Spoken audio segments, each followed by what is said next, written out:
Yo, what is up, everyone? Welcome back once again to LegendBTV, where legends go for music discussion, comedy, and more. Today we are talking about the sophomore album from Years and Years. This one is called Palo Santo. Alright, Years and Years, they're a synthpop UK trio, and this is a follow-up to their 2015 album called Communion. The critical reception to that album was kind of but I grew eventually to enjoy the album. I like the melodies, I like the vocals, and I just thought overall it was kind of like a relaxing, smooth kind of record. Even if it was a tad on the safe side, it showed a band that just really had something, and then, yeah, they became huge. So yeah, it felt like we were waiting literally years and years, which we were, for this new album. 3 years, in fact, almost. In fact, yeah, 3 years ago today, they dropped Communion. I just noticed that. It's July 10th. Holy crap. But anyways, yeah, wow. Time goes by. 3 years ago, jeez. But yeah, now Palo Santo's out, and I was really excited to see what Years and Years would bring with this thing, because I felt like, you know, now they could take their sound, really evolve it, really do a lot of good things with it. And I hope they could reach some better highs than Communion. And also, I did a reaction a while back, check that out, to All For You, the fourth single from Palo Santo. And I thought, yeah, overall I liked that song. So yeah, I was excited for Palo Santo. How was it? Well, it's okay. Don't worry, Years and Years fans, though. This won't be a negative review. I think the album does have a lot of things going for it. It tries a new style all throughout this record. Really, you don't find many elements of Communion on this record, in which, yeah, it's kind of cool that they didn't just make like a Communion and then to kind of like a watered down Communion.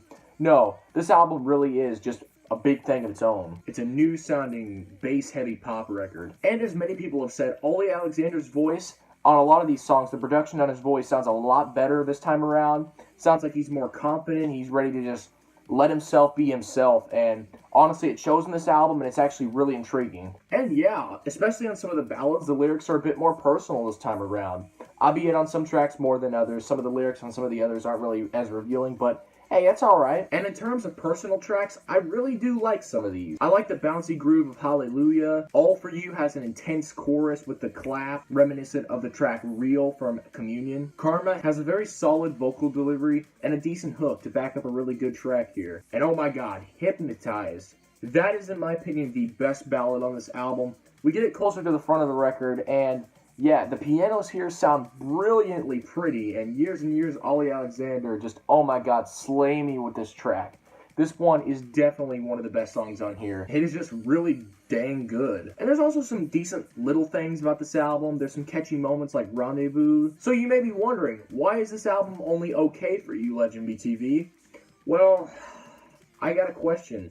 What the heck happened to the melodies? On Communion, you had presented a group that, yeah, some of its potential was a bit held back, but the album still had great melodies all throughout on like almost all of the songs. This album here, on the other hand, presents a very bass-heavy pop style, which can help for making the beats catchier, but unfortunately, some of these really could have used more flavor in my opinion. Sanctify is the prime example of this album. It's a really bland track. Being the lead single to this thing, I was seriously worried because I actually did hear this, I remember, once, and I was like, wow, this is really disappointing. This is really bland, and the only reason it's safe from being a bad track is because Ollie Alexander does provide a really solid hook here. That's probably the saving grace and really the only one for this song. And then take cases like If You're Over Me, where the melodies just seem really weak, what little there is. It's just this really weak, brittle electronic piano progression with really no body to it. I mean, it's not bad, but I kind of expected better for being the album's lead hit. This is the album's top 10 hit, in the UK, of course,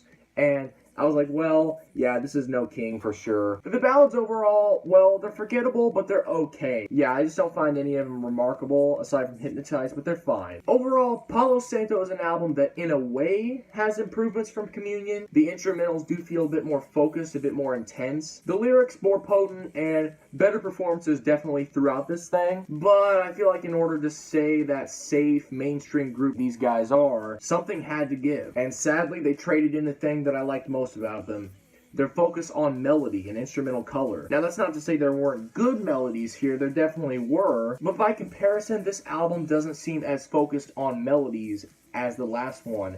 And really, that's probably the best thing I like about Years and Years, is their melodies. So to see an album kind of strip away from that and really just go for more of a percussion heavy, you know, bass heavy over melody kind of sound, that really just kind of underwhelmed me, to be honest. I'm sorry. And don't worry, guys. I am a Years and Years fan. I'm not a Years and Years hater. I like you guys. You guys are a talented group.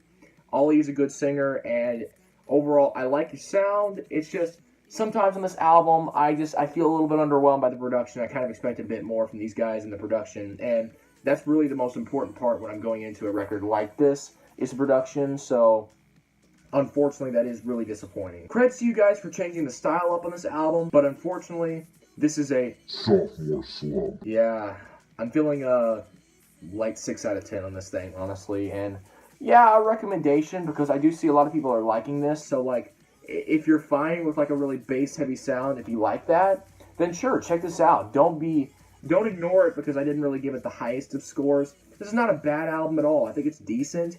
It's just, yeah, it's definitely going to need to do some growing on me, just like Communion did. Honestly, Communion I probably wouldn't have gave a high score on first listen, but I really did grow to love it. So I'm going to give Palo Santo a few more listens. Hopefully it grows on me, but overall, yeah, I'm not feeling this like the way I'm feeling Communion. But anyways, yeah, thank you all for watching, though. If you enjoyed my review, woo! Please like, comment your thoughts on Palo Santo down below. Subscribe to my channel, turn on the notification bell because we have a lot more coming. Thank you all for watching my video, guys. See you next time.